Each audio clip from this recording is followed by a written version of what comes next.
بالکل صحیح فرما رہے ہیں. یہ آج ہمارا المیہ ہے اور عدم برداشت اور صبر.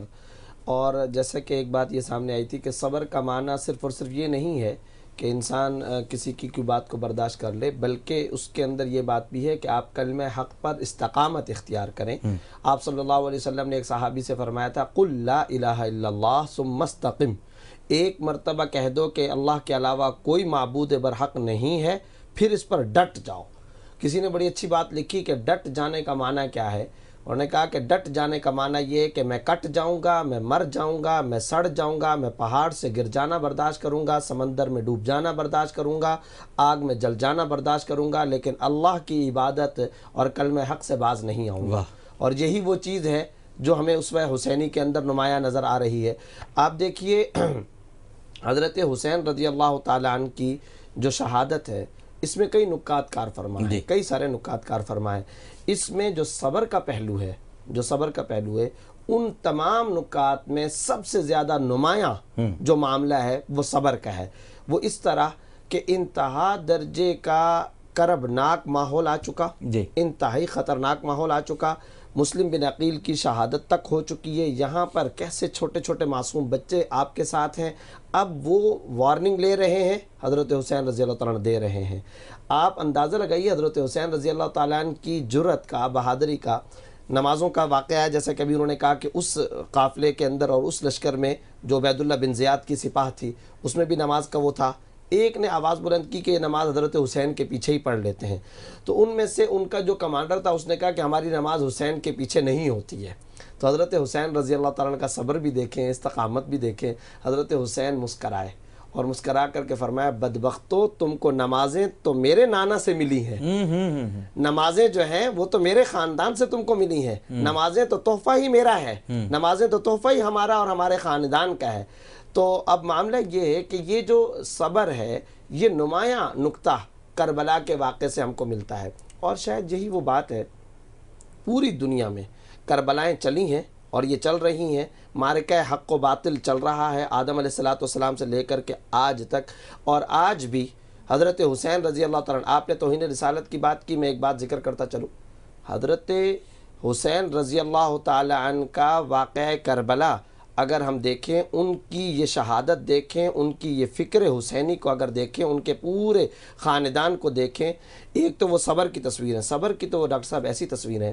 میں ڈمسکس گیا شام کے اندر، کربلا کے 16 شہداء کے سر مبارک وہاں رکھے ہوئے ہیں. 16 شہداء کربلا کے سر مبارک. ان کی قبریں نہیں ہیں پوری، ویسے گھوپڑیاں بنی ہوئی ہیں، کیونکہ وہ پوری قبر تو بنی نہیں سکتی تھی کہ دھاڑی نہیں تھا، وہ تو صرف اور صرف سر ہی تھے. اور حضرت حسین رضی اللہ تعالیٰ عنہ کا سر مبارک جامع اموی کے پہلو کے اندر موجود ہے. ایک طرف آپ دیکھیں، میں تو بڑا حیران ہوا، جامع اموی کے اندر مسجد کے ایک کنارے پر حضرت یحییٰ علیہ السلام کا سر مبارک ہے. آپ باہر نکلتے ہیں، حضرت حسین رضی اللہ تعالیٰ عنہ کا سر مبارک ہے. آگے چل کر کے ہم نکلتے ہیں، صلاح الدین ایوبی کی قبر ہے. آگے چل کر کے دائیں طرف ہم چلتے ہیں، حضرت ابو دردہ رضی اللہ تعالیٰ عنہ کی قبر مبارک ہے. یہ سارے کا سارا گویا انبیاء سے وہ صبر کا سلسلہ چل رہا ہے اور یہ قربانیوں کا سلسلہ چل رہا ہے. میں حضرت سکینہ بنت الحسین رضی اللہ تعالیٰ عنہ کے مزار مبارک پر گیا. میں حضرت ام کلثوم کے مزار پر گیا. جو حضرت ام کلثوم کون ہے ڈاکٹر صاحب، یہ بھی ذکر کرتا چلا جاؤں. حضرت ام کلثوم صاحبزادی ہیں حضرت علی رضی اللہ تعالیٰ عنہ کی، اور یہ زوجہ مطہرہ ہیں حضرت سیدنا فاروق اعظم رضی اللہ تعالیٰ عنہ کی. یہ تاریخی حقیقت ہے. حضرت علی کی صاحبزادی ہیں حضرت ام کلثوم، اور زوجہ مطہرہ ہیں حضرت فاروق اعظم. روزے پر آپ گئے تو کیا ہوا وہاں پر؟ اچھا، ان کے 2 صاحبزادے، ان کی ایک اولاد میں سے ایک رقیہ ہے اور ایک ان کی اولاد میں زید بن عمر ہے اور رقیہ بنت عمر ہے. وہاں پر میں گیا، وہاں جا کر کے دیکھا کہ کچھ افراد کھڑے ہیں اور ان کی آنکھوں کے اندر آنسو ہیں. تو میں نے ان سے ذکر کیا، میں نے کہا دیکھیں، یہ ایک ایسی آپ کے سامنے تاریخ ہے جس کی ابتدا صرف اور صرف یہاں پر نہیں، یہ علی کی صاحبزادی ہیں، فاروق اعظم کی یہ بیوی ہیں. اور یاد رکھیے ان کے جو صاحبزادے ہیں حضرت زید بن عمر، اور ان کی جو صاحبزادی ہیں حضرت رقیہ بنت عمر. اب ان کے بارے میں بھی وہ خوبصورت بات مجھے شورش کاشمیری کی یاد آئی کہ ان کے اب نانا کون ہے؟ علی. ان کے بابا کون ہے؟ حضرت عمر رضی اللہ تعالیٰ عنہ. اور وہی شرافت آپ کو وہاں پہ یہ جو شرافت، اب وہاں پر ایک شاندار جملہ بھی لکھا ہوا ہے، اور وہ جملہ لکھا ہوا ہے کہ صبر حسین اور صبر علی کی عملی تصویر یہاں پر مدفون ہے. کسی نے پڑھا، یعنی وہاں پر ایک ان کے ذریعے پر وہ شاندار جملہ لکھا ہوا، اور انسان پڑھ کر کے حیران ہوتا ہے کہ دیکھیں کہ یہاں آپ دمشق کے اندر تشریف لے جائیے، جگہ جگہ وہ جو شہدائے کربلا کے جو مزارات ہیں اور جس طریقے سے وہ پھیلے ہوئے ہیں، تو اس میں دوسری کوئی رائے نہیں ہو سکتی. ہم تو وہ لوگ ہیں کہ ہم تو صحابی کی توہین کو برداشت نہیں کر سکتے.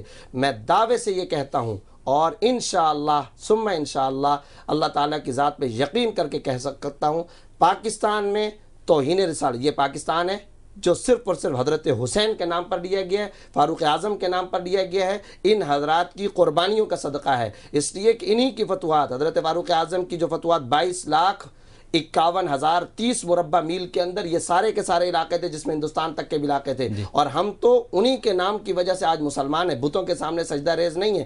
یہ پاکستان حضرت حسین رضی اللہ تعالیٰ عنہ کی قربانیوں کا صدقہ ہے، ان صحابہ کرام کی قربانیوں کا صدقہ ہے. یہ امریکہ نہیں ہے، نبی کی توہین کرو گے چند ڈالر دے کر کے چھوٹ جاؤ گے. ہم تو یہاں پر کسی صحابی کی بھی توہین کو برداشت نہیں کر سکتے. نبی کی توہین تو بہت اونچی ہے. میں قسم کھا کر کے دعوے سے کہتا ہوں، اگر اس قانون میں رد و بدل، تغیر و تبدیلی کی بات ہوئی، پاکستان پورے کا پورا کربلا بن جائے گا.